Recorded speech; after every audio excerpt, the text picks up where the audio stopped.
Welcome, my friends, to the Sage of Quay Radio Hour, your home for free and critical thinking, and I'm your host, Mike Williams. Tonight, my very special guests are Elisa E. and Elana Freeland. Elisa is a survivor of the MKULTRA mind control program. She has authored 2 books titled Our Life Beyond MKULTRA, where Elisa details her involvement in the program. She offers a rare glimpse into how the dark world of trauma-based mind control created her multiple personality disorder and how, once programmed, she was used in government, military, intelligence, religious, and corporate organizations and institutions to carry out the occult agenda of control and domination through sex and murder. Elisa will discuss how she became part of the program, along with its ties into the military-industrial complex and the Mormon Church. She will also walk us through how bloodlines are a key component of the MKUltra selection process and the linkage to Freemasonry.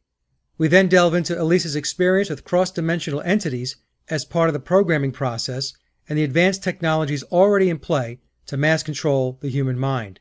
We wrap up the conversation with Elisa and Elana offering their perspectives on how humanity can break free from the shackles of the puppet master's anti-humanity agenda.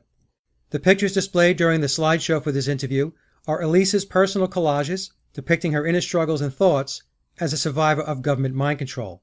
And to kick the show off, I asked Elana if she could give us an overview of MKUltra, and here is what she had to say. Okay, so Elana, did you want to give a little background on MKUltra? Because a lot of people have probably heard the term, but they have no idea what it really involves. It goes back, MKUltra goes back to the beginning of the Cold War. It certainly isn't true that mind control started then. Mind control has always been something that others, many people engaged in power mongering want. And so, you can think back to John Dee and Edward Kelly working under Queen Elizabeth I. It's ancient. What is not so ancient is the technology by which you can really do many numbers of people and hide it.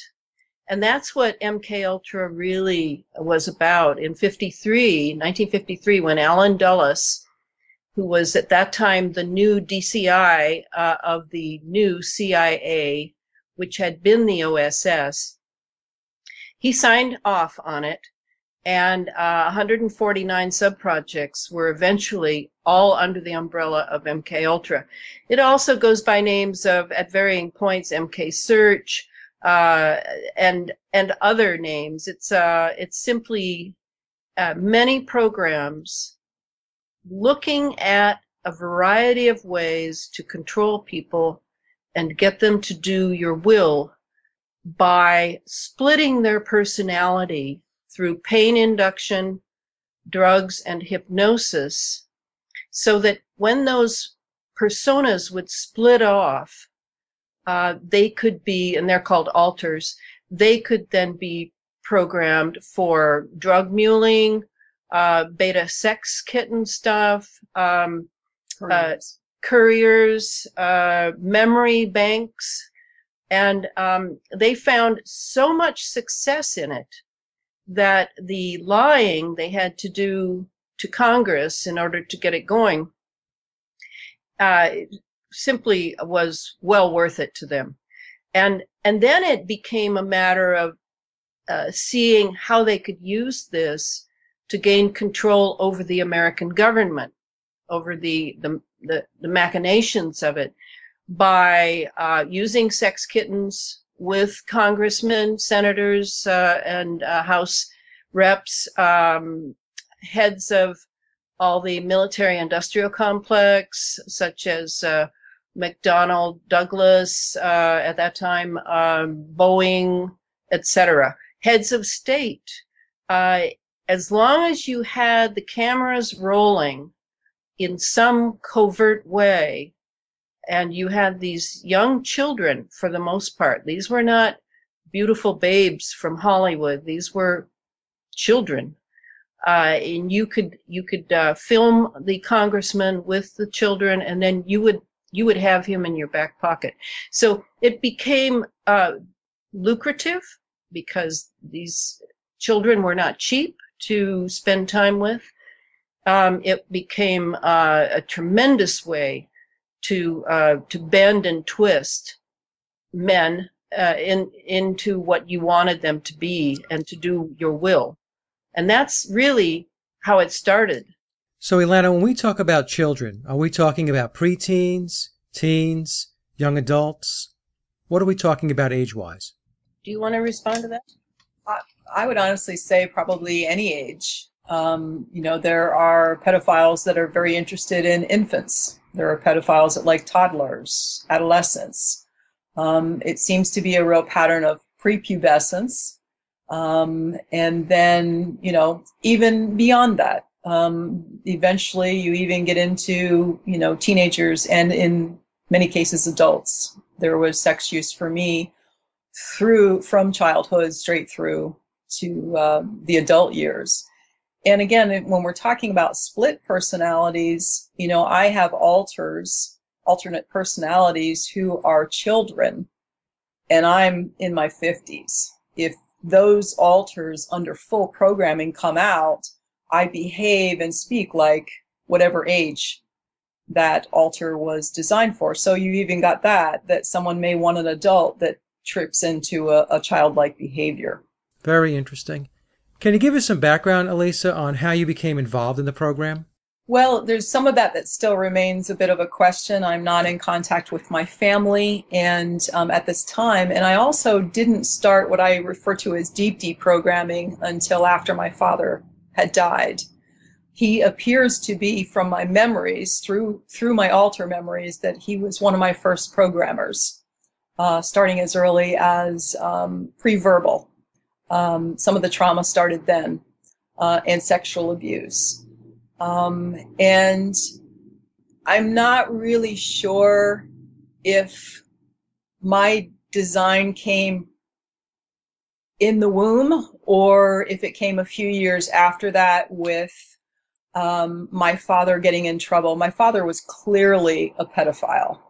I noticed things as I got older with some of my nieces. There were some issues in the family with my nieces. And even when he was in his mid-60s, late 60s, our family had split. He was living in another location. I would go to visit him on occasion, and there was always kids hanging around, little kids hanging, around outside with him.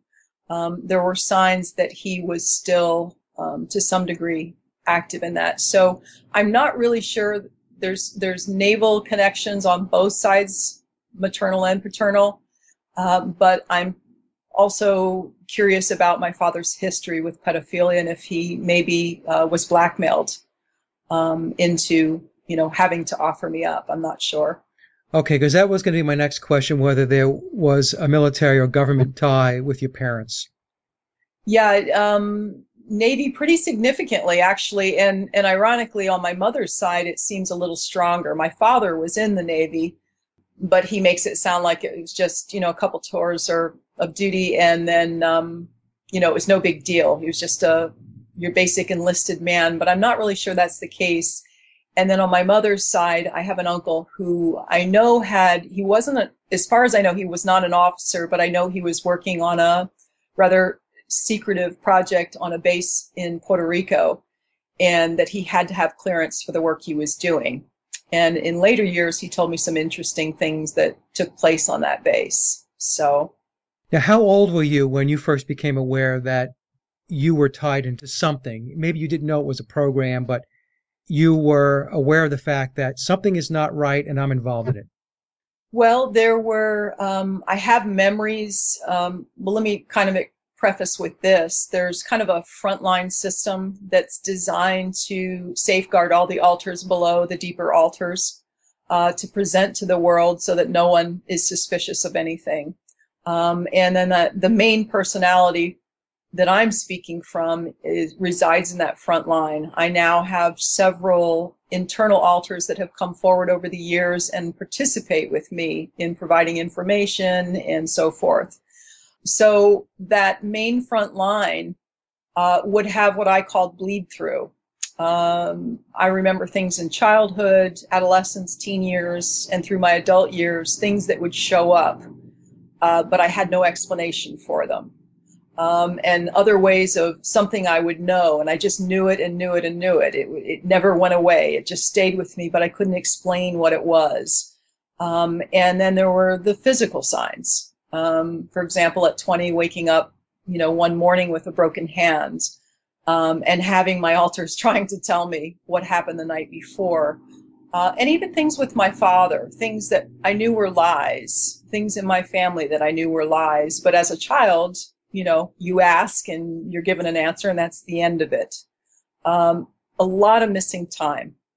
Hours as a child, but then as I got older, it seemed like there were years missing until I really began to wake up I would say it really started for me in my early 30s, early to mid 30s. And then it took me a good dozen years or more to really be able to find someone so that I could begin what I call deep deprogramming. Okay, so you really don't know when you actually got started. Well, I believe the trauma-based mind control started at the latest pre-verbal in the crib. I have actual memories from, that part of myself, and things were happening then. And that is typical, Mike. Early programming, the earlier the better. And there's also an interesting fact from my Rudolf Steiner background. 3 years, and Piaget as well, at 3 years old, that's the age that most children will start referring to themselves as I, whereas a 2-year-old will talk about themselves as being me. Me want that. Me going to bed. But the 3-year-old now has a presence of ego, of I am a self. Very primitive, very premature, but it's there. And so I've noticed in the many, many case histories of MKUltra that I've gone through that they generally start at about, if it's not through infancy, and what that would be the penis going in the infant's mouth, sucking on it like a lollipop, fingering of the anus or the vagina. These are getting the child ready for whatever, and that can happen anywhere from 2 months on. But before 3, usually by 2.5 or 2 years, 7 months, they will start the actual training, because the brain has to be at a certain point in order to begin the process. And that I would say that's the Rubicon for the programmer, is 2 years and 7 months. Anything after that may not take as well, and you may have to do way more drugs, way more pain, way more hypnosis. So anyway, I've noticed that. And I would add to that it has to be systematic and sustained. In other words, they start early and they'll continue to not necessarily just reprogram, which is to me really just enhancing what's already there, but they'll solidify it. They'll constantly reinforce it. It's like going in for a tune-up. So it has to continue. And of course, in my case, I have memories of many of the things that I was used for are also traumatic enough to continue to split. And to continue to reinforce the splits that are already there. You're not being used for nice things. So it just kind of systematically and ritually continues throughout your life, even while you're in use, as opposed to just for programming. Now, Elisa, you mentioned before that you caught your father in lies, and you knew they were lies. Is this something you can talk about? They're really kind of, what's the word I would use? Where he was a traveling salesman. He was gone a lot. And in some of the cases when he came back, he would tell us stories, and he would have something, gifts and so forth. And there was something that I don't think it was just me. I even can see my brother's faces. Like, we all kind of knew he was a pathological liar. I mean, that was common knowledge in my family. We didn't talk about it very much because we were highly dysfunctional and a family of multiples. But there were things that were just constant, where he was, what he was doing. And in later years, as my memories from my alters and myself, the pieces I had, began to fit together. Some of those lies I was able to line up with, certain events. So.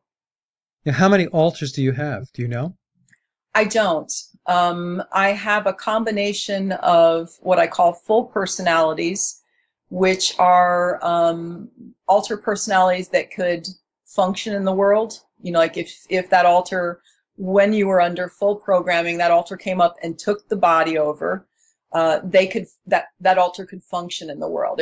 People who knew me may notice a difference, but they could manage, they could make their way through the world and understand it. Most of the, what I refer to as alters are really fragments. They're not full personalities. I have a lot of sex alters that fit that, especially a lot of child sex alters, which began to appear with, with force and in multitude when I began deep programming. And what I realized after several months of their presentations were they were very fragmented. They had no concept of this world. They had no concept of really life in general or wholeness or love or care. They were simply programmed for a very particular thing. And when they surfaced or were triggered up, they did what they did and then they disappeared. So the fragments, extremely high number. The whole personalities, not so much. Okay, so let me just recap here because I'm sure the audience is going to find this very, very interesting. So you believe that the actual entry into the program, into the, I guess, the de-pattern, repattern of the mind took place when you were an infant, that you believe your father was your handler and he was also a pedophile, that there were military connections, both your father and your mother. You have these altars. You don't know exactly how many there are, but some are, I guess, full personalities and others are fragments. The fragments serve maybe a particular purpose or a circumstance. And then you became aware of, I guess, your programming in your 30s, you said? Well, actually, that's when I became aware that it wasn't my imagination, that enough had surfaced that I knew there was something that involved military. It involved military bases. It involved people in positions of power outside of my family. And at that point, I think it became more of a mission that if I hung on long enough and kept looking, I would find someone. That was kind of what played over and over. I'll find someone that knows what happened to me. Whereas prior to that, there were things I knew in my, let's say in my early 20s, I started having some breakdowns, and got handed off into some of the mental health system, addiction system, nothing, even put on, diagnosed as bipolar, put on medicine for a few years that did nothing, and all they kept doing was switching the meds. It wasn't working. Because they were dealing with multiple personality, and taking myself off that and continuing to go forward. So there were a lot of things along the way that were self-mutilation, anorexic, bulimic, addictive behavior, obsessive compulsive behavior, sexual addiction. All these things were showing up and nothing was alleviating because they were contained within these alter personalities. Situations where in my front, knowing certain men and knowing as the front alter that I'd never engaged sexually with them, yet another part of me shows me and I hear the sounds of, that person sexually as we're engaging. I know their shower, I know their bedroom. So all along, it's this twilight mix of, I've got this everyday normal life, supposedly, and yet all this other stuff, waking up exhausted, sick, bruised, broken hand, what have you. So I took a lot of years, and you have to understand during that time, those were what I call the 20s were my heaviest use years. And during that time, I was very heavily reprogrammed and handled. I mean, I have memories of, in certain places that I lived, being on an Air Force base and being tortured. And coming lucid during that time briefly and not understanding why I was there, and why these official men in white coats and military uniforms would be doing this to me. So there were a lot of years of that, but it wasn't until my early to mid 30s that I had enough of my what I call my higher self be able to push through to say, you are not crazy. And someone is going to know, just hang on. And that was the message. You just keep hanging on. And of course, during that time, I was still being utilized. So I like to describe it as you're in a maze and you're trying to get out. But you're in the maze. You know you're in a maze, but you can't find the way out of the maze. And there's not a lot of outside support during those years. It's becoming more and more, people are becoming more aware of it, but it's really, really difficult for an MKUltra survivor to get the help they need, even when they start to know who they are. Elisa, if we just step back for a moment, going back to when you recall being at the base and being tortured, do you recall how you got to the base? Well, actually, the way it has worked for me is that over the years in deep program, it's been about 7 years now, roughly. And what happened is the memories, the alters began to surface because they knew the front system was paying attention. I was paying attention. I knew it was true. And they'd been trying to get my attention for a lot of years, or at least a handful of them. And so they began, just to kind of give you an idea of how this all starts to fit together, they began flooding me with memories. Anytime I was willing to listen, there was somebody there telling a story. And sometimes it went on 24 hours a day. I bought a little tape cassette recorder so that I could tape during the night when I would, just come to in the middle of something. And so I began to record everything. I had someone guiding me on this, and he said, just don't censor anything, record it. Don't try to figure it out. And of course, he was speaking mainly to the front altar because everything sounded crazy. But I began recording it just as it came forward, just as it was presented to me over and over and over and over, literally hundreds of times from various altars, different pieces. And the thing is, it doesn't come back as like a movie. You sit down to watch a movie, there's a beginning, a middle, and an end.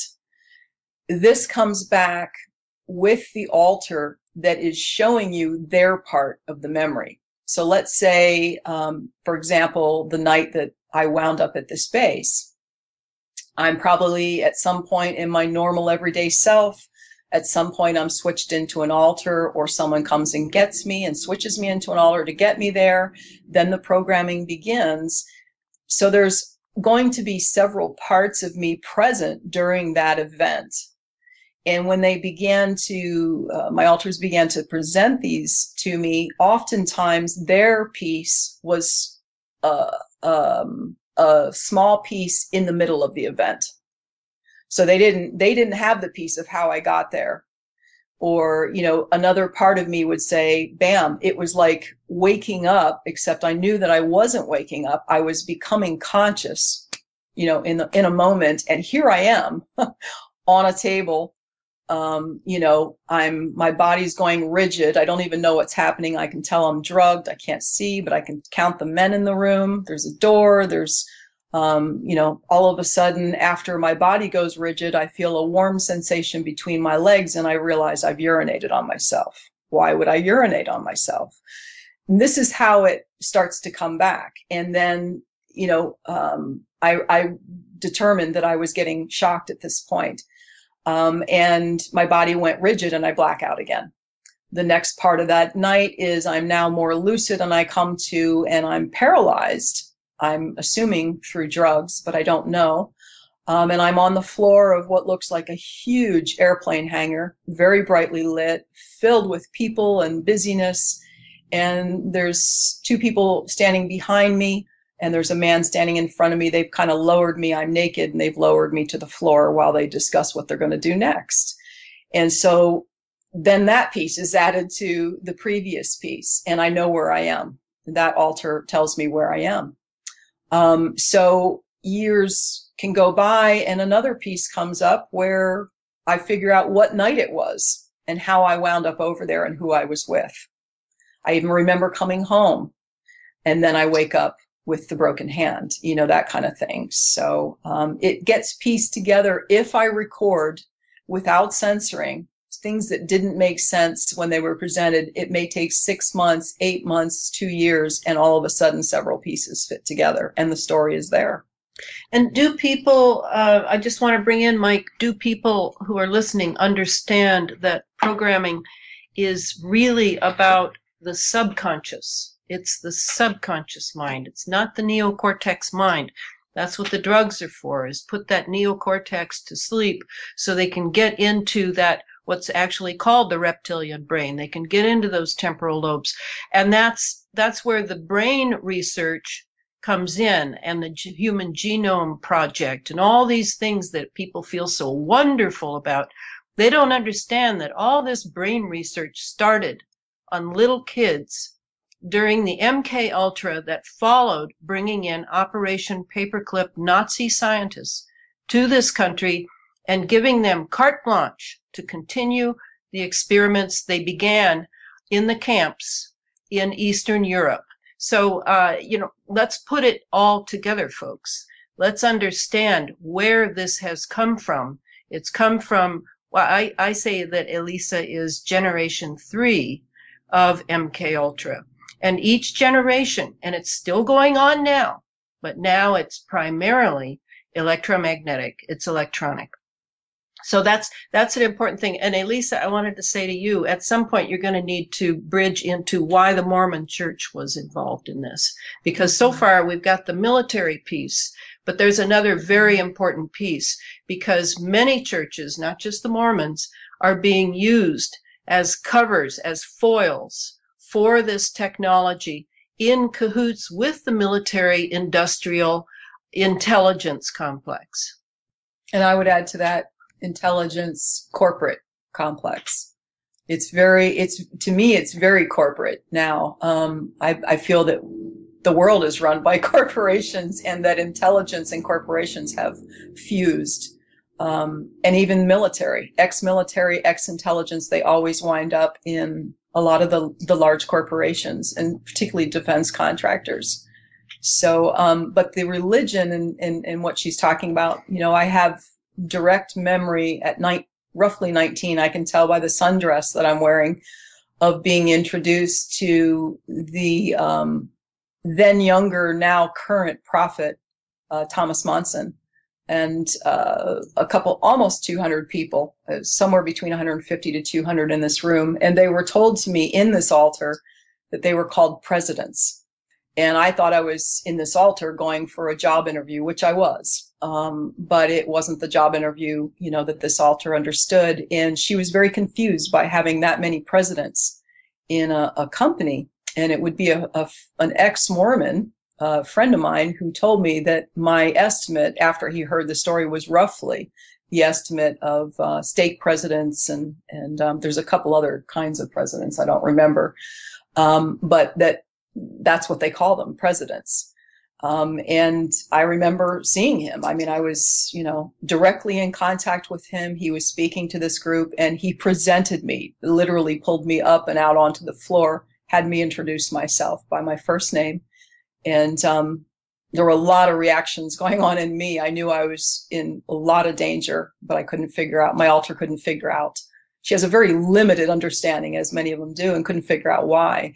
But there was a lot of use with the Mormon Church, and I would come to find out in deep programming as these memories surfaced, and I shared them with several people I know that are no longer members of the Mormon LDS Church. They become ardent researchers, and I would find out that the church has a lot of FBI, CIA, that they're really in tight together. And it was already clear to me from my own memories that the CIA was very much involved, at least as far as my altars understood. She often presented them as CIA men, whether we were being programmed or getting instruction and so forth. So the church, Mormon LDS Church, at the highest levels is very much involved in MKUltra slave programming and use. And I do have another memory of as recent as 2000 and, sorry, I don't do well with maintaining timelines, but the conference center was built, I think, in 2000 or 2001, the Mormon LDS Conference Center near Temple Square in Salt Lake City, Utah. And I have a memory of being in programming and altar with members, and I would go into that conference center in deep programming and discover that's where I was being programmed. Interesting. So now, Elisa, if we go back to your comment about presidents, could you explain that a little bit more? Because I wasn't sure I caught exactly what it is that you were putting together there. Well, there was a moment in the presentation of me to this large group and to who I would later realize in deep programming was Thomas Monson. And I believe it was his daughter that took me there. I knew her in altar as the daughter. And we're talking about the Mormon Church. We are. Okay. Yeah, and presidents is a term specific to them. It kind of means like board of directors. Okay. Like everybody is a board chairman.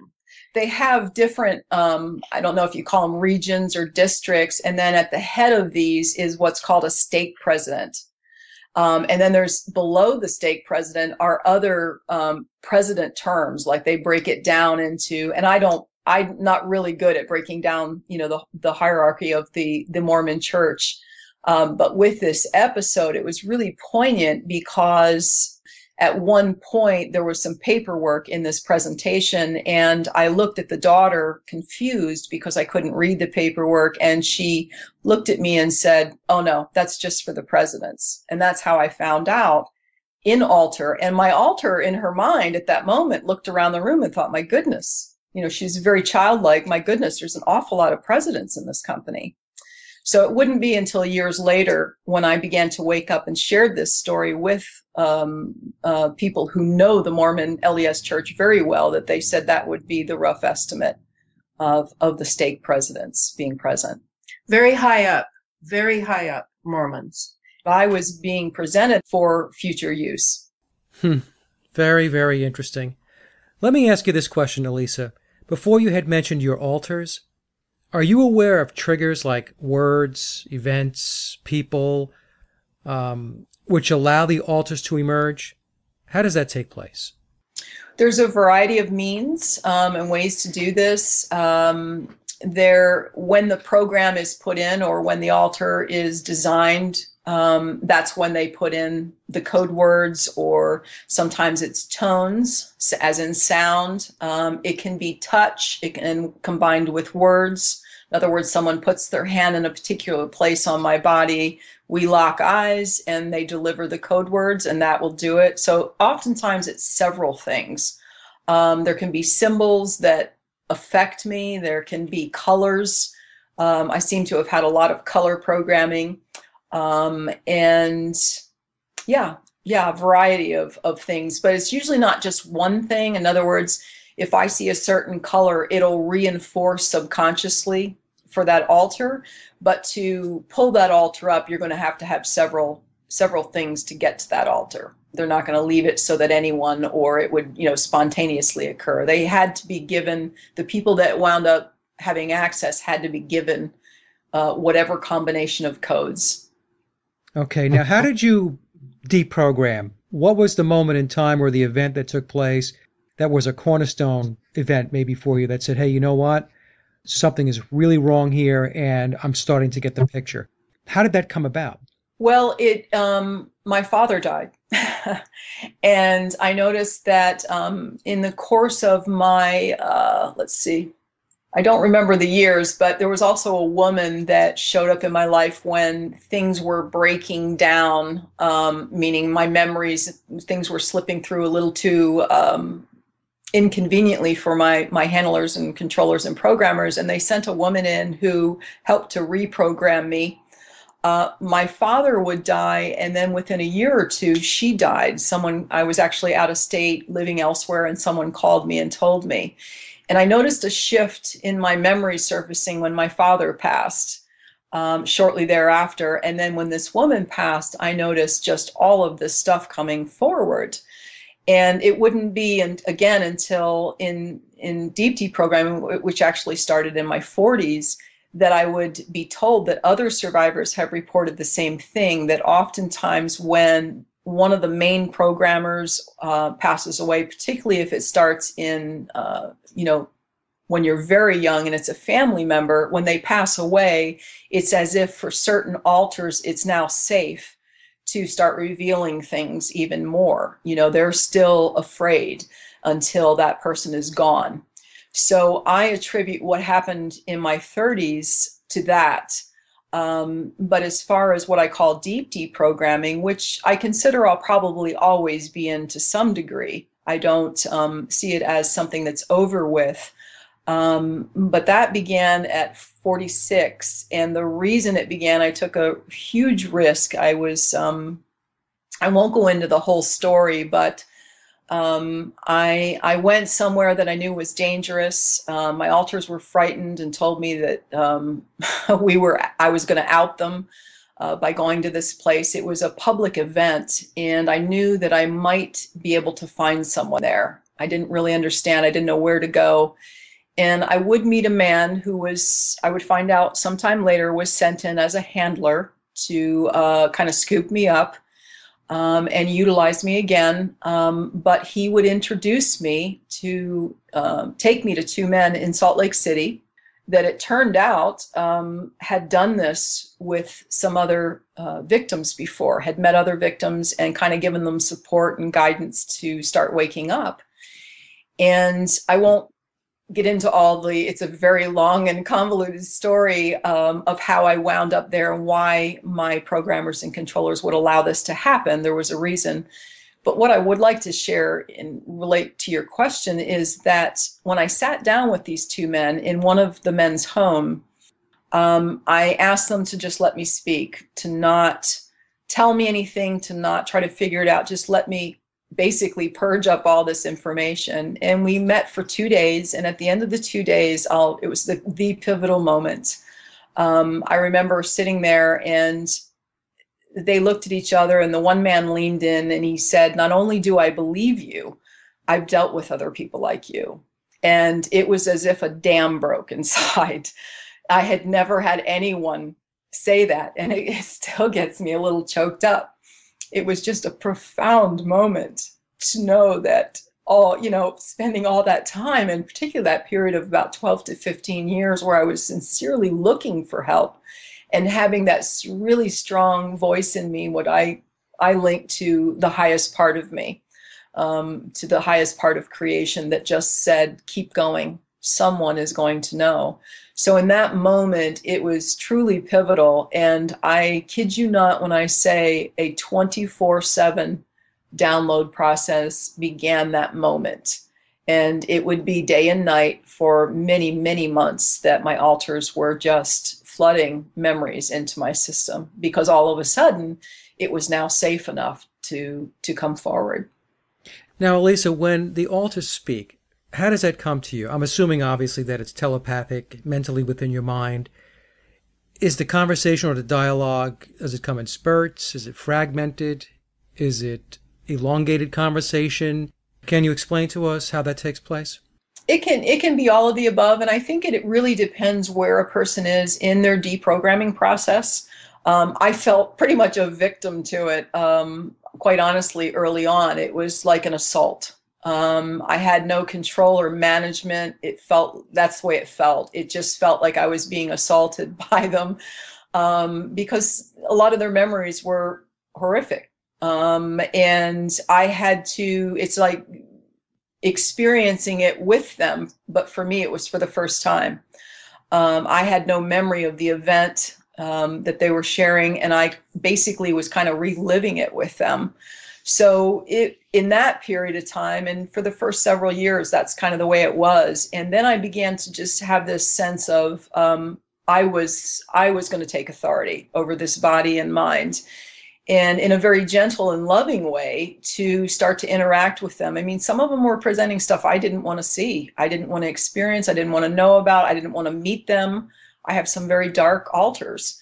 And so I pushed them away at first, but over time I realized that compassion, and it was kind of a natural process. I didn't have to try. I stopped judging them and started to feel compassion for what the other parts of my mind and what my body had been through.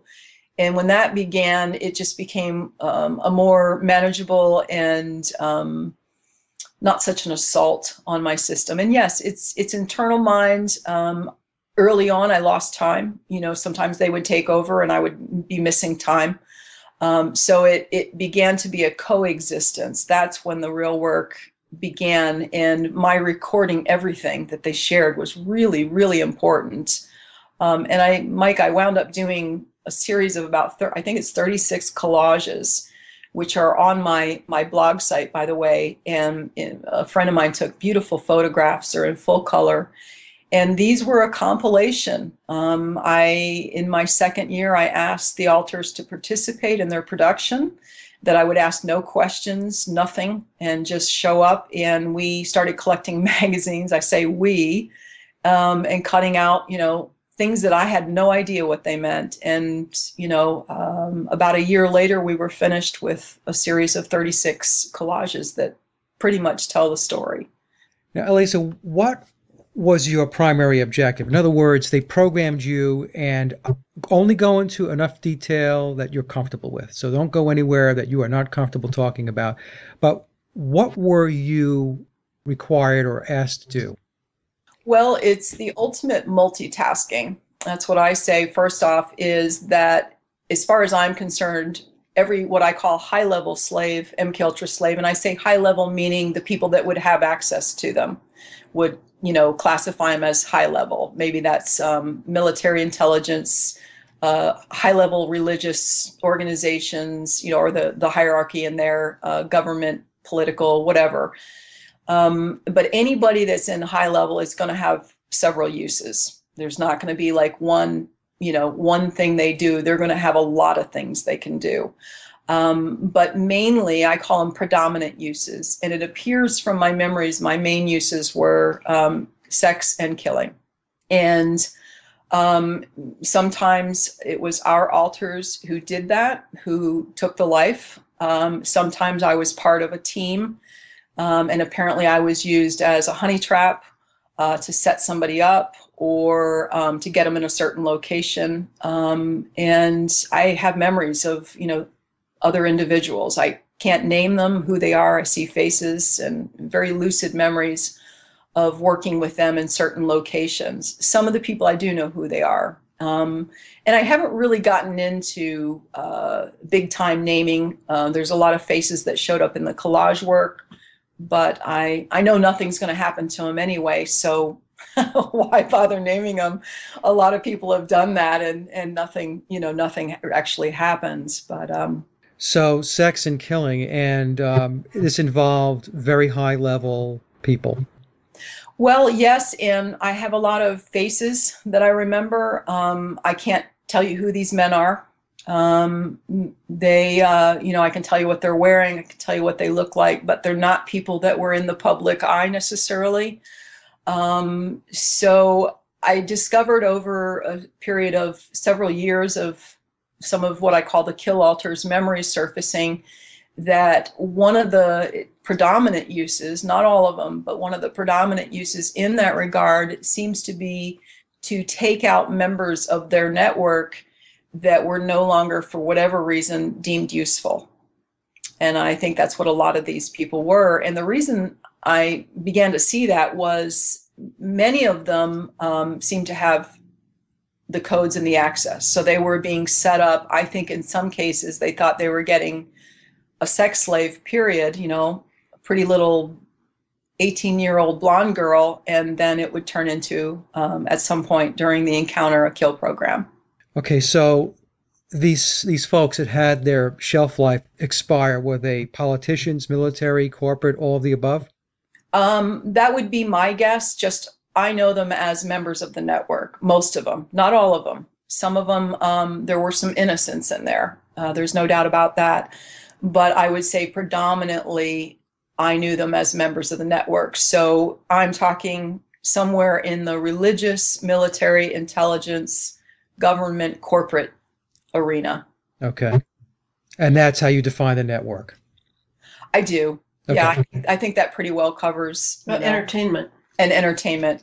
And entertainment. Yeah. Can't leave out entertainment, that's for sure. Right? Oh. Very, very unbelievable. Really, this is amazing stuff.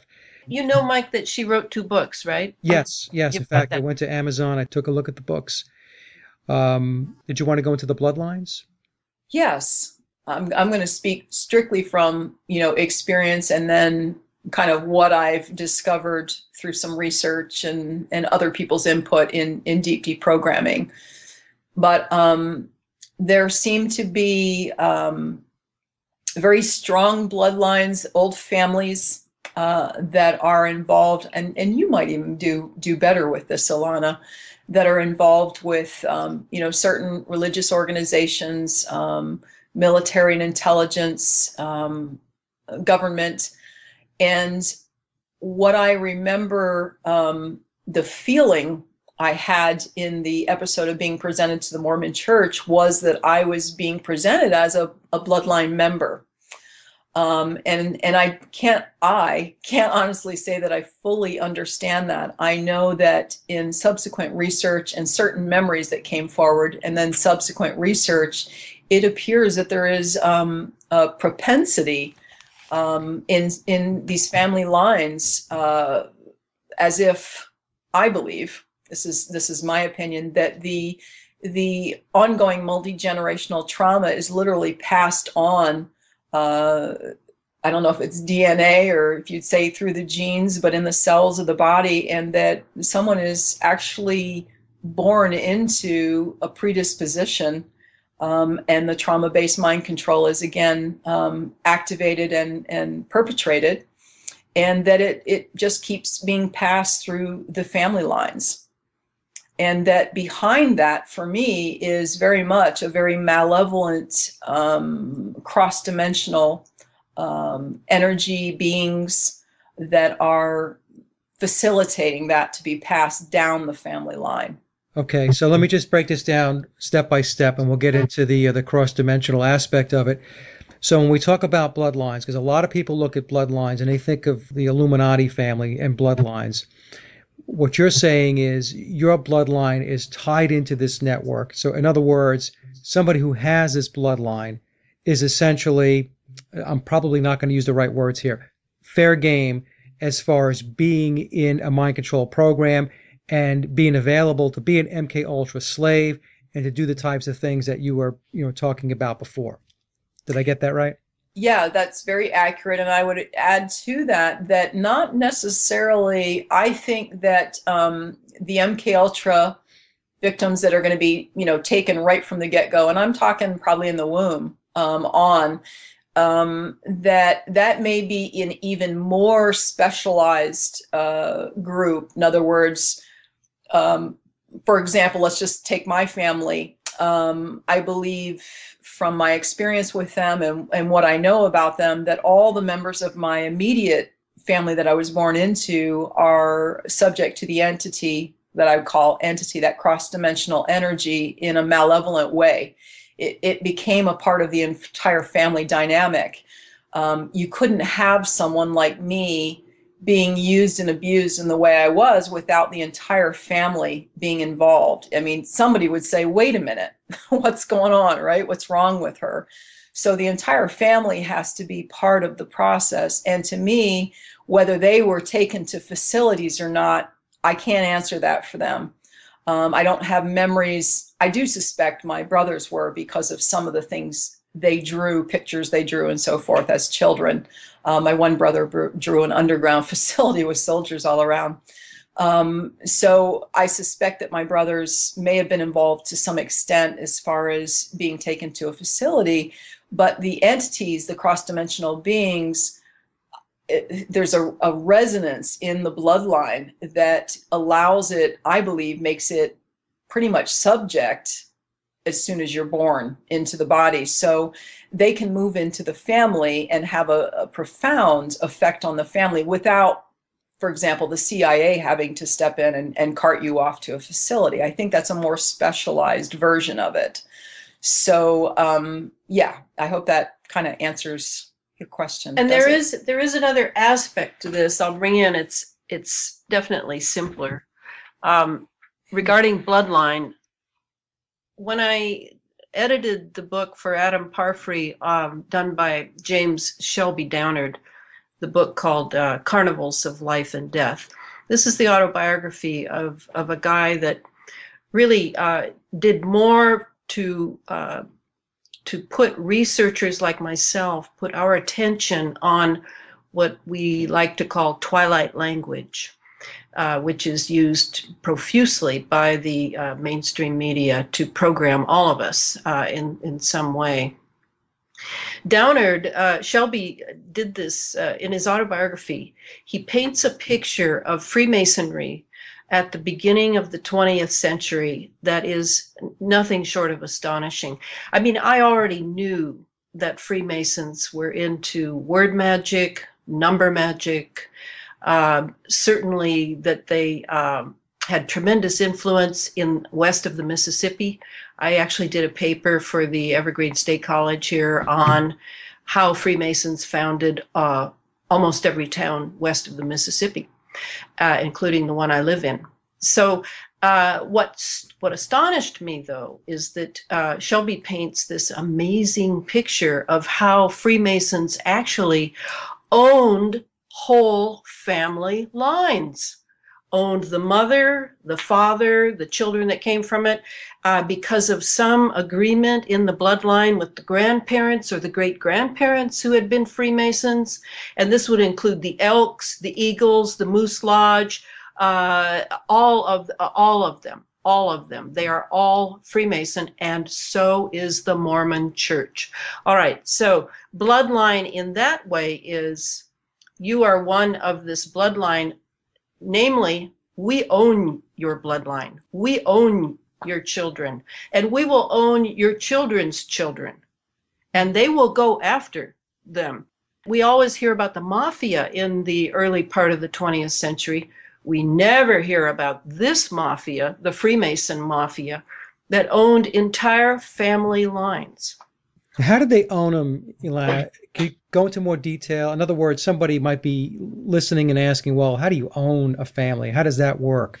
It seems very simple to me, that you're living in a town, and I think Shelby was raised primarily in, I think it's called Arden, Oklahoma, comes to mind. Okay, the town is maybe 25,000 people. And there's a Freemason sort of lineage all the way through the, you've got this degree, you've got that degree. I mean, my father was in the Moose Lodge. He's Navy intelligence. Right. My principal sat me on his lap for 2.5 years and fondled me. And he was a member of the Moose Lodge. Did my father give him permission because my father's degree was greater than his? I don't know. Maybe my principal's degree was greater and my father had to do what the principal wanted. That's how Freemasonry works. It works in a court of law where you come before a judge, and if you're a thief or a murderer and you give the sign of distress to the judge, and the judge checks on you and finds out that your degree is worthy of his attention, you're off. You're done. So to me, it's not hard to imagine being owned. And as Shelby points out, they murder you. They find a way to murder you if you try to get away. And that's really what Shelby Downard, that's his main claim to fame in my book, is they tracked him his whole life. They made his life a living hell. And Shelby finally died in his 70s or 80s. And all those years he fought because he wanted the freedom from what they felt he didn't deserve. He was theirs. And if you're poor, well, then it's even better. But take Bill Gates. I mean, I'm still puzzled. I had lunch with Bill Gates once because I was going with a guy who was his number 3 man out at Microsoft land. And he was a different guy than the one I see now. I'm not even sure this is not a double. I don't know. I don't know how it works. But something happened to this person? Was it that someone else had a higher degree? I don't know. But I know those degrees are gold in this country and in the UK. Yeah. They're gold. And you have a higher degree, you get what you want, one way or another. Right. I think a lot of people can't get their heads around the secret societies in general, and they don't understand that these are not guys that get together to play cards and drink beer. Well, the lower degrees might be. They Right. might be there to diddle some, high school titty and all that stuff. But the higher degrees, oh no, 33 and above, and it goes all the way to 96 degrees. Right. The lower degrees are camouflage. That's so people, hey, look, they're working at the hospital, they're doing this, they're doing all this stuff for the community and so on. It's just, it's just there as a distraction to keep people believing that that's what it's all about. But I think it goes back to Kennedy's speech, right, on secret societies. Oh, yeah. I think if you want, there are about a dozen reasons that Kennedy was killed, because I'm pretty much an expert on that. But I would say that that's probably the pivotal one, is how he abused the idea of secret societies. I mean, in a way, we're living in an era that we're trying to move beyond that. And at the same time, the big deep pockets are mind controlling and torturing small children. Yeah. And getting what they want, and never paying a day in any of our legal system for those crimes. So to me, this is spiritual warfare all the way. And I am all the way committed to it too, because this is not the only world, period. Expand on that a little bit. I was going to say something else, but then I'm like, no. Well, I would like to add something to that. And she's right on about the ownership. And I think there's something I know there's something in our society that's been around for a very, very long time, and it falls under the name of, different things. You can call it an oath, you can call it a contract, you can call it a covenant, you can call it, a variety of things. And when you start looking into various agencies, organizations, even corporations, the entertainment industry, the churches, particularly the Mormon church, they've got quite the ritual, that they're at a point, when you're moving, even in intelligence, or, particularly, let's take intelligence.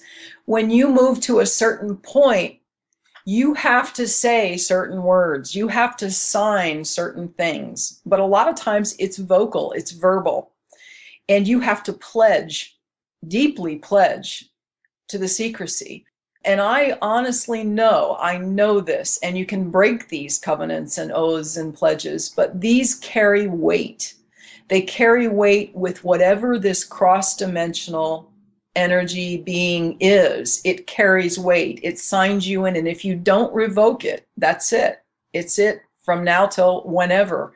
But you can revoke it. That's the beauty of it. You can revoke it with that truest and highest part of yourself. And it may not be done once. You may have to do it over and over and over again, depending on what was done prior, in your family lineage, and then for you yourself. But if you start looking into the different organizations and agencies, they all require it. They require that you sign, that you speak it, that you take that oath, that you promise your life, your allegiance, no matter what, before anything else. Even corporations. Yes. Yeah. No, there's no doubt about it. That goes on. Let's talk a little bit about the cross-dimensional species and how that plays into this, because I think this is going to be very new for a lot of people. They're probably not really ready for this, but we're going to go into it anyway.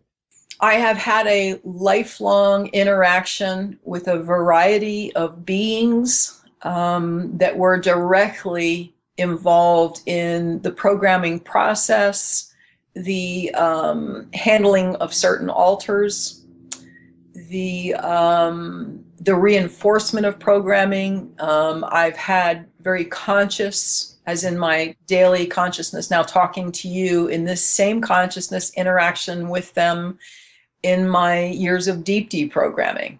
I didn't know what to call them for a long time. They weren't very forthcoming about, they seemed very deceptive, presenting different forms at times. often very human looking or humanoid looking, but then taking other forms to frighten me or punish me. The list goes on. Elisa, just talking a little bit about the forms that these interdimensional species would take on. You said human or humanoid. When it wasn't human or humanoid, what form or what type of form manifested? Things, a variety of reptile forms, including what looks much like a dinosaur, but even Komodo dragons, snakes, large predatory cats, as in African lions and the American mountain lions. And then it gets into stranger and stranger, more etheric, you know, silhouettes of certain colors that could hold me to the ground. And then these just kind of odd and strange humanoid, but you could tell you weren't dealing with a human, in a variety of forms, female, male. But there were certain main characters that seemed to be there from the onset and would appear and interact with me throughout my life, both on an internal basis, and as I began to wake up, apparently I began to be able to interact with them very consciously, in everyday consciousness. Now, when you say, Elisa, that you interacted with them consciously, was it that they had physically manifested, or was it something more of a feeling of a presence or a knowing? In other words, they weren't there physically, but you could certainly sense that you were in the company of these entities. Well, I would say that I'm in my waking state and I'm having a visual interaction as well as a physical interaction with them. So to say, are they going to look like, Elana sitting next to me in the room? No. They're often appearing in what I call them windows. I'm fully conscious. I can close my eyes and I feel that, that darkness we all see when we have our eyes closed. Well, mine begins to take on a very three-dimensional aspect to expand. In those, a window will open up and there will be something there that I interact with. In other cases, waking up in the morning, feeling a certain pressure. I was just sharing this with Elana before we started this, that there will be a pressure on a certain part of my body, and I look and I can see what would be, I don't know the words, but I would describe it as an etheric form of very humanoid, eyes, ears, mouth, arms, legs, torso, the whole bit attached to me, at right where the pressure is.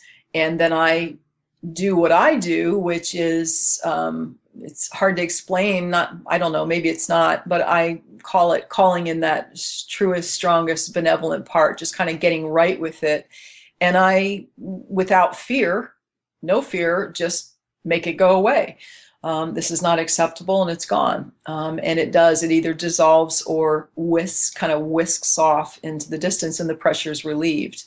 So I believe, for the reasons of everything that was done to me, that I had a propensity for being able to sense things outside of the normal five senses. And then with the trauma-based mind control and everything that was done, it enhanced that ability. And to add something there, I think Elisa's absolutely right. In the programming itself, one of the 149 subprojects of MKUltra, which was a favorite of the Nazis, was called Operation Often. And Often was a program for extrasensory perception. It was where I believe, and I don't know that I can prove this, perhaps I can, I have a very, very thick file on MKUltra, that the temporal lobes, if you trigger them in a certain way with electrodes or I don't know how, you can make someone see something that nobody else in the room sees.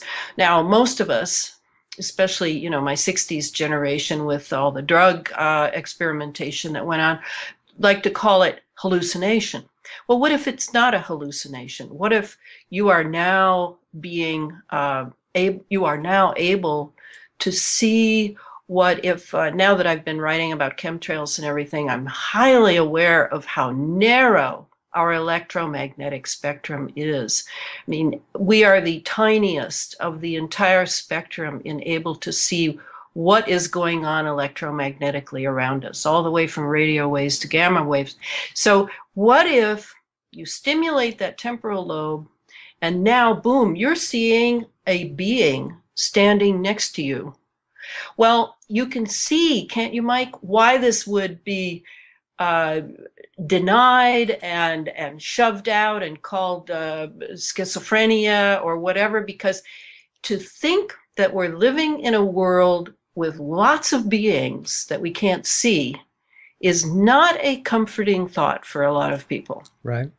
So to me, Elisa and many others who were subjected to the MKUltra programming may have been, like she said, stimulated in such a way that she now has the capability to see these phantom-bodied, I would like to call them plasma-bodied. That's what I'm thinking now. I'm thinking their bodies are made of plasma, the fourth state of matter, and they're fading. They're coming into consciousness because they have a relationship with her, and they know she can perceive them.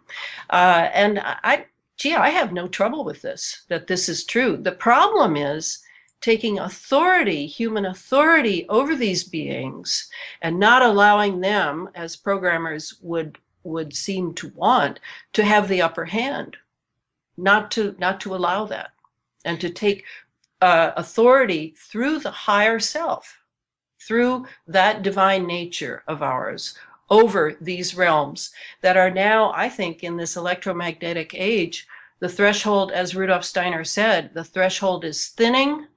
And what has been absent from our perception is now coming closer and closer to us. And instead of being afraid, we need to get ready.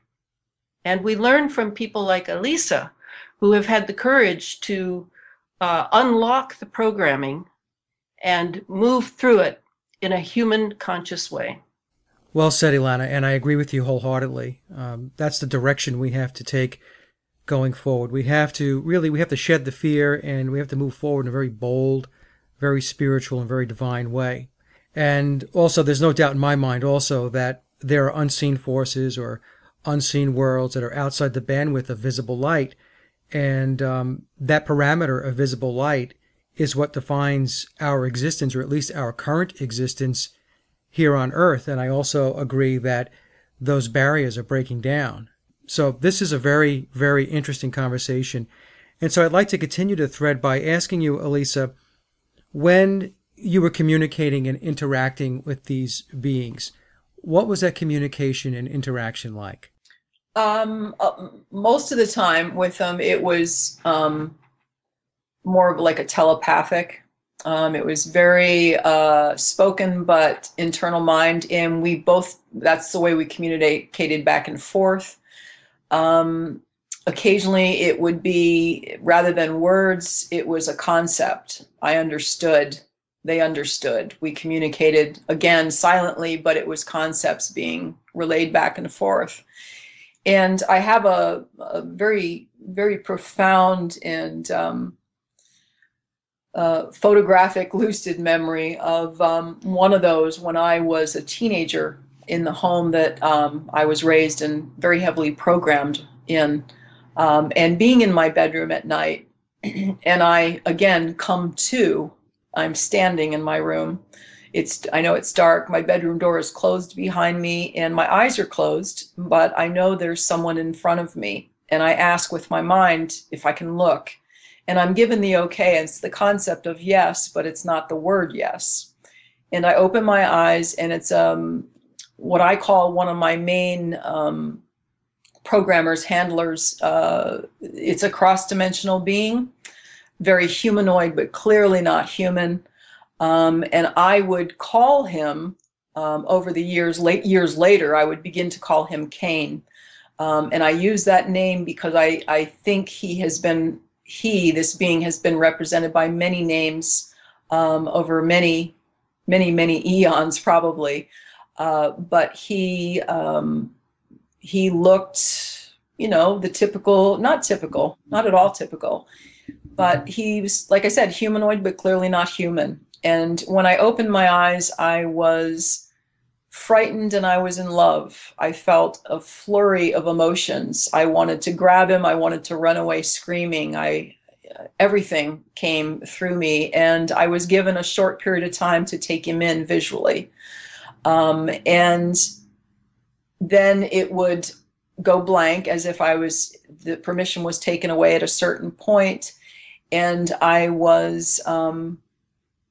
it was reinforced that we were kin, K-I-N, that we came from the same place, that we belonged together, that we would always be together. And I affiliate this really with the bloodline aspect, that, and then a union took place. And it wasn't a union as in sexual, but it was very, in a way, very sexual, but it was not the physical act of intercourse that a man and a woman would have. There was much deeper. And what I came to realize in deep programming and my memories of what occurred for me after that was that he inhabited me. He owned me in every way that a cross-dimensional being could own an MKUltra slave. And this was because my highest part of myself by that time had been very subdued and contained with all of the trauma and the mind control. And he would basically, on an internal way, from an internal perspective, handle me throughout the years. I had physical human handlers, but as far as I'm concerned, it's these beings, and there's a hierarchy, and there's very, very many of them fitting on that hierarchy, various levels, that are the first line handlers. They're the ones that I believe are a part of programming and are literally placed within with some of the altars and the programming. And this is where in my opinion, a lot of the ritual comes in through the years of trauma-based mind control. I don't believe that ritual is strictly for trauma purposes. It works that way, but I believe wholeheartedly, I would say I know from personal experience that these entities are also placed within a slave to help handle and control the altars over the years. Now, do they own your physical incarnation or do they own your soul? Ah, well, you've asked such a light question there, Mike. Wow. That's a touchy subject for me. And, you know, I will preface it with, I am still deprogramming. Mm-hmm. I manage my life at this point. I have sovereignty over, for the most part, I believe, my body. I have to kick somebody off every once in a while, that some low-level being that has, you know, I'm tired or I'm stressed or I'm sick and decided they're going to try to gain access. And having said that, I don't know that I fully understand this in a way that I can explain it, but I'm absolutely certain that the utilization of my soul energy was a significant part of my abuse and use over the years. That there was in some way a capturing, whether for a period of time until I was strong enough to, you know, activate my way of taking that back over time, I will add, as I got stronger, but that the soul energy is utilized in this, that if a person has an intact and soul, I don't believe these things could happen and they would be under programming for so many years and so forth. So somehow the bloodline and the trauma-based mind control, the science, I call it esoteric science, because I believe there's a hard and fast science to it, but there's an occult ritual aspect that involves the spirit and the soul. And I'm not a believer that programming like I went through could take without the occult esoteric side of it. In other words, I don't think it would function well. I think it would fall apart. So you have the hardcore science that they've pretty much perfected, or almost, and they're still working on that. And then you have the esoteric side, which these cross-dimensional beings are very much a part of. Right. So you've literally, one of the things one of my alters said when we began deep deprogramming, frantically calling out, was they're writing the technology into us. And I had to try and explain that to people, and I didn't have the information, but it's now become abundantly clear. 7 years later, literally, they are writing the technology lines and frequencies into us. Yeah, it's very, very dark. It's very, very evil. And my next question, I guess, Elisa, would be these interdimensional beings, who are they? We hear about the archons, we hear about the jinn. Do you get a sense that it's that or something else, or you just don't know? I have a strong sense, which is why I've used the names in my book, Cain, Lilith, Lucifer, Satan. I've chosen those names, and mainly not because those are specifically the names they need to be called, but because I grew up in a Christian-based society, and that fits for me. Mm-hmm. I think there are many names they could go by, and I think in part the switching from various human civilizations to another and the different names helps to obscure the issue somewhat, so that who's Isis, who's Lilith, who's Cain, who's Horus, who's Osiris, Semiramis, you can Satan, which one is which? How do they fit into this? If there's the old ones and the new ones, which ones are the real ones? And I think it really plays into a lot of that. As far as the archons and what I would call in the Christian religion the fallen angels, this is what I've said, and Elana can vouch for this over the years repeatedly to her, is the ones I know weren't good gone bad. The ones I know are bad. So are you referring to the Nephilim? Yes. And I have personally, I have an issue with the fallen angels, and that whole storyline as far as the ones I'm dealing with. The ones that I've been dealing with my whole life, there's never been a feeling of something benevolent trying to get out. It's been a feeling of pure malevolence, pure parasitic, controlling, lower chakra. And by the way, I just want to throw this out because I don't know that I fully understand it, but in the human presentations, or the very human looking presentations of these, and I'm talking about the high level ones, the Lilith, the Cain, when they present in a human form, there are no nipples and no belly button. There's genitalia, there's all the other parts, full head of hair at times, but there are no nipples and no belly button. And I think that's pertinent in some way. I'm certain it is, though I can't fully explain it. Very interesting. Very, very interesting.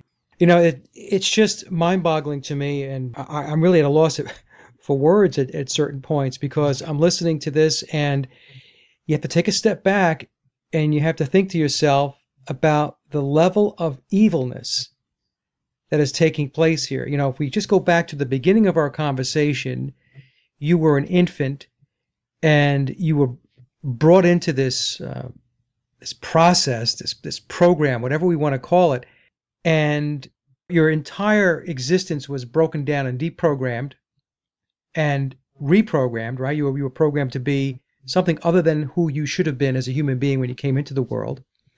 These interdimensional beings, as you'd mentioned before, the malevolence.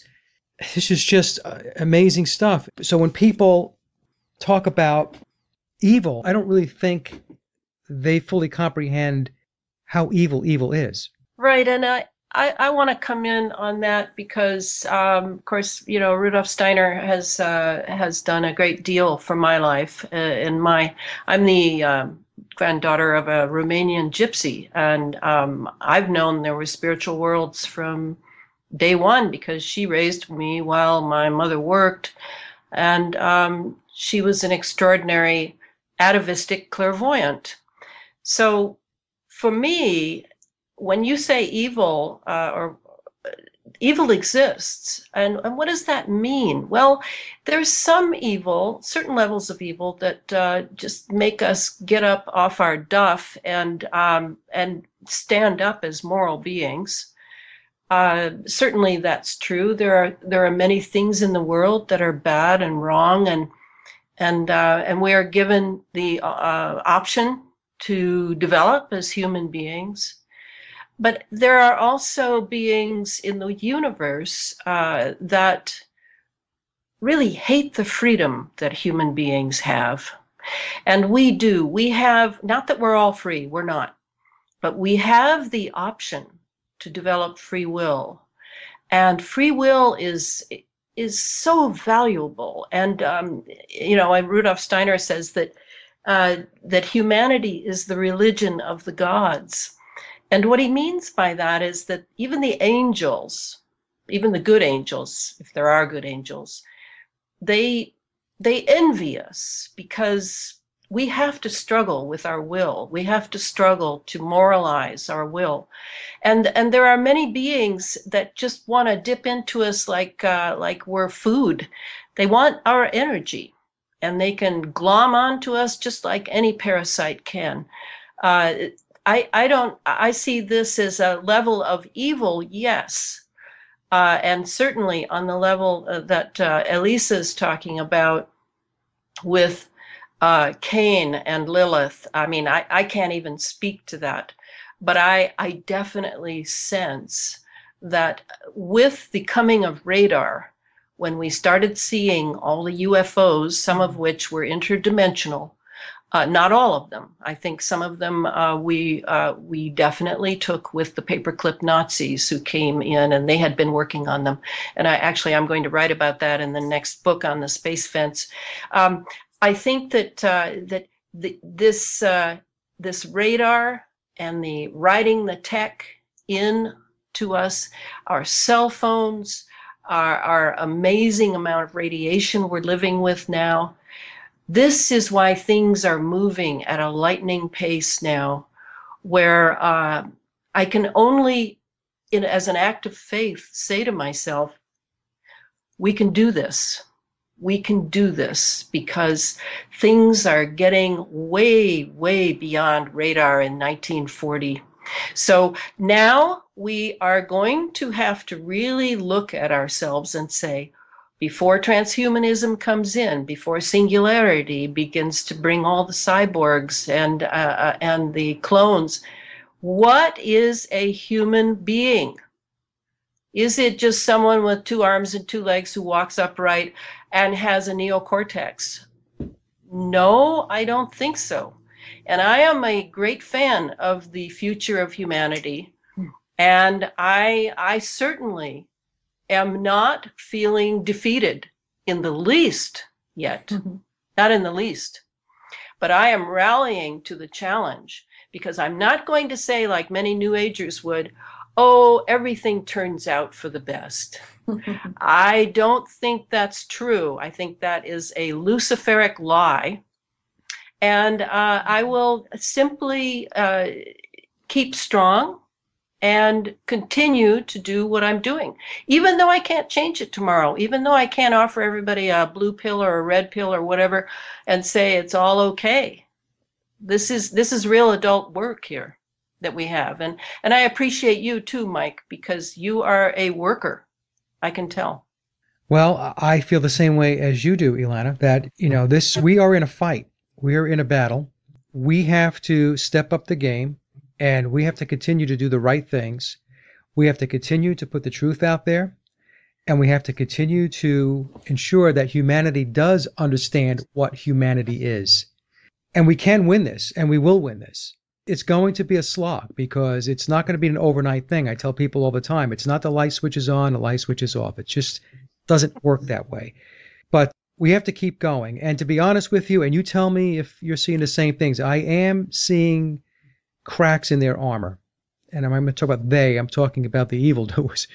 I am seeing them start to unravel, and I am starting to see humanity wake up. Different rates and paces depending upon who the person is, but at the very least, more and more people are seeing that this world is not operating the way it's supposed to work, and everything is upside down, everything is dysfunctional, and they're seeing it. So I don't know. I think that spark is there now. Yes. And I feel like I am a testament to the true benevolent human spirit, the true highest part that's connected to what's beautiful and creative, that doesn't have the ability to destroy. It's just a creative energy. And what I know is that that's stronger than any of this, any of them, any of this. However, if it is subdued, if it is captured in a way, if it is ignored, it's something that needs to be, there needs to be action with it. It's not just a matter of, to me, it's not just a matter of, yeah, that's something beautiful, but it's not something I have to really pay any attention to or work with on a daily basis. It's a struggle. It's a daily recommitment. For me, every day, I wake up every day and recommit, because it's something that is very personal, very individual. To me, the community comes as a byproduct of the individual work. The personal truths that must be faced can be devastating. The other side of that is there's a strength that can never be taken by them again. But to get to that degree, one has to face things they do not want to face. I can't even begin to tell you how many things in the course of this journey for me I've had to face, that some of the things I pushed away for a year or more. I just couldn't deal with that. I couldn't look at it. It was too horrible. And the shame and the guilt. And I think everybody has their version of that. And those personal truths, those personal fears must be faced one at a time if need be, and just keep going. But I see it. I saw it in myself. I saw this strength come up as if I'm shored up a little straighter and a little stronger every time. And now I'm managing my life. I can't make them stop attempting. I can't stop the progression of the technology that's remotely used, but I can, now that I'm aware and utilizing that truest part of me, I manage what goes on here. I make the decisions of that, and I can share that. So I very much think that absolutely know that we can. My question is, will we? As a species, will we? Not if we can, but will we choose it? Because it's a choice. That's right. And my question before to you, Elisa, about do they own your physical incarnation or your soul? My personal take on it is they cannot take your soul. That what they do is they break down the mind-body dynamic. Because if they can take your soul, in my view, they wouldn't have to do the things that they do to the mind and to the body to take control. Well, I would throw one little piece in there from personal experience, and that is that in the trauma-based mind control and the programming part, as well as for me, I was utilized as a killer. That in the act of killing and participating in killing, something happens to the soul. I can't say that I know what it is. I don't know that I can even put words to it, but there is a sensation that I've carried with me for many years that they splintered my soul into a very particular number of parts.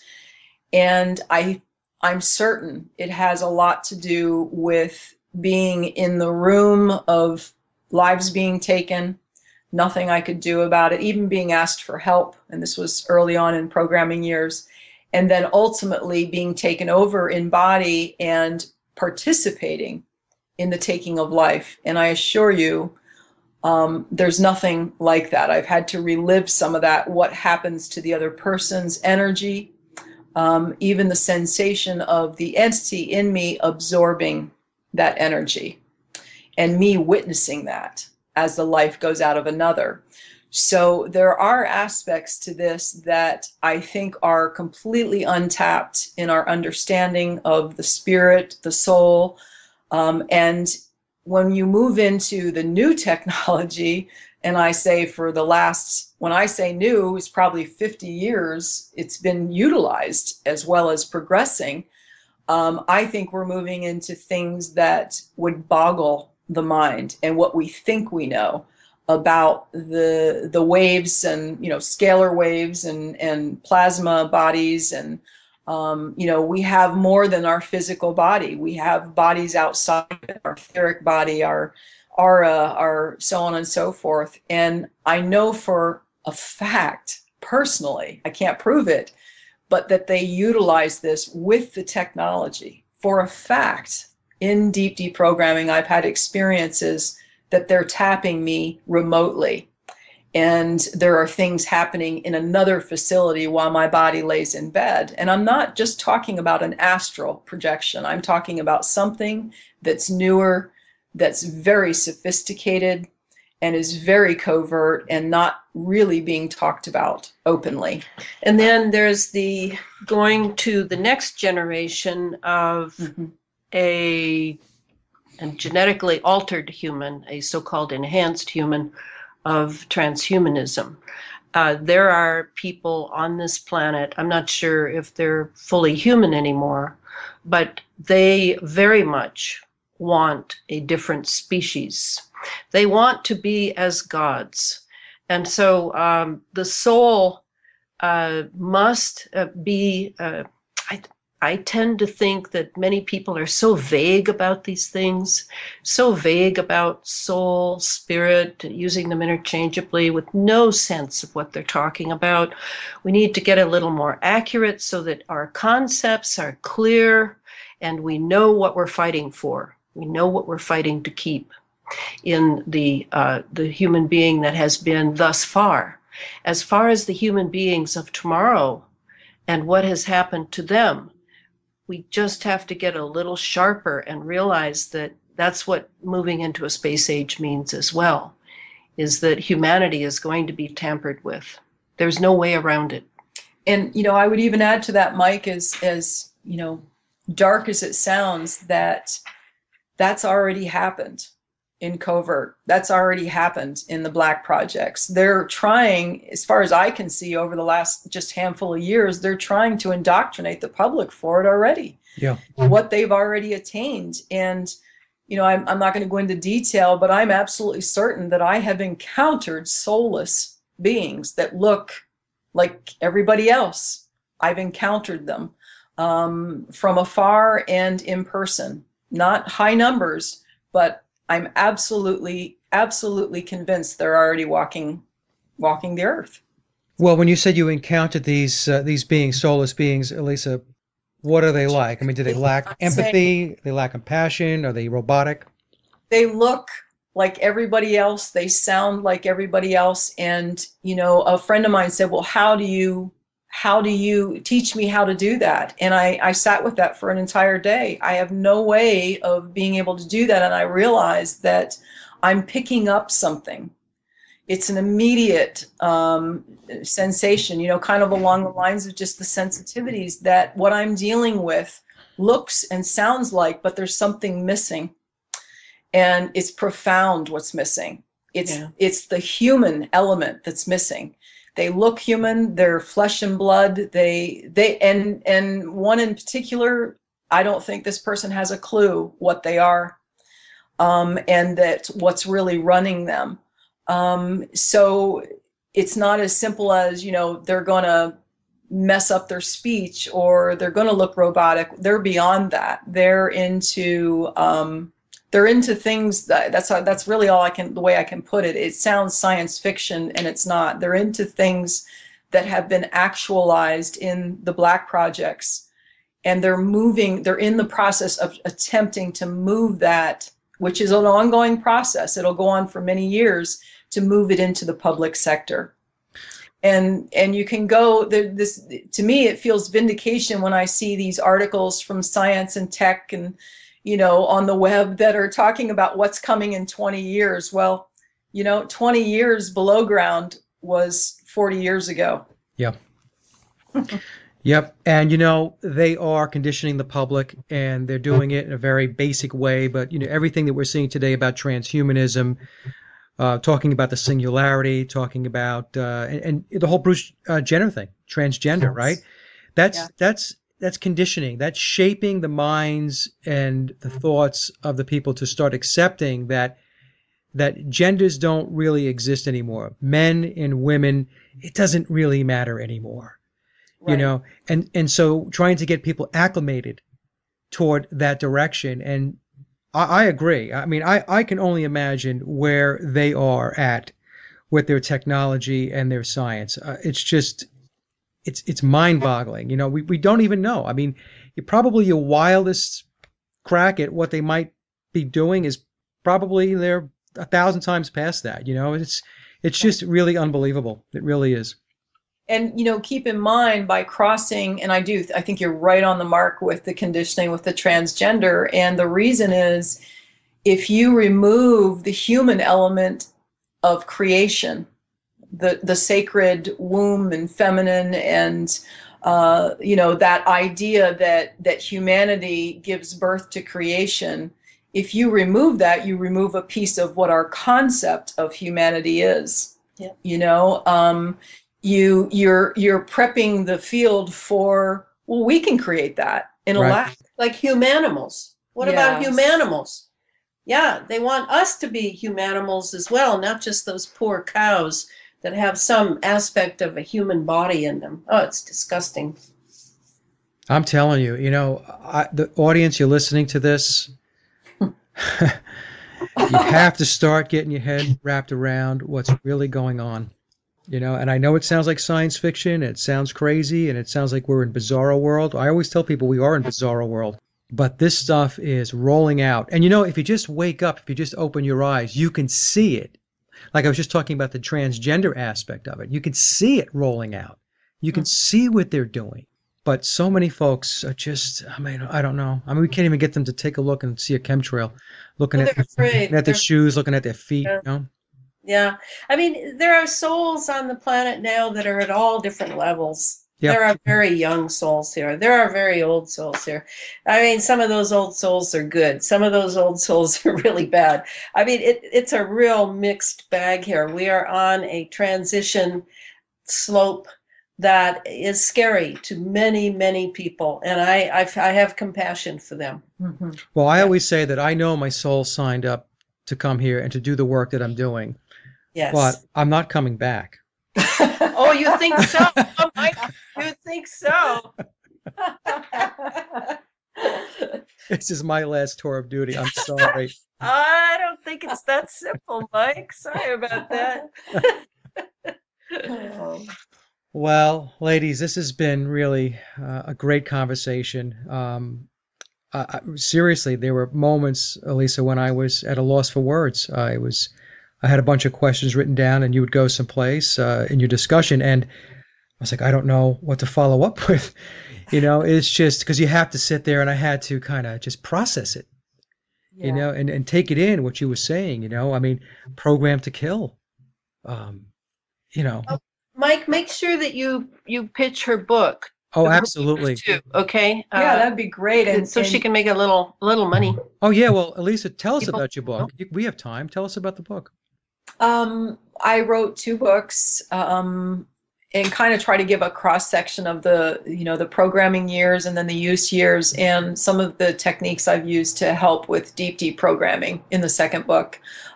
They're both titled the same, Our Life Beyond MKUltra, Book 1 and Book 2. And I did, as I mentioned earlier, a series of collages that are really, really special for me and all of us in here. There's 36 collages, and I had to put them in the book in black and white because of the cost. I wanted people to be able to afford the book.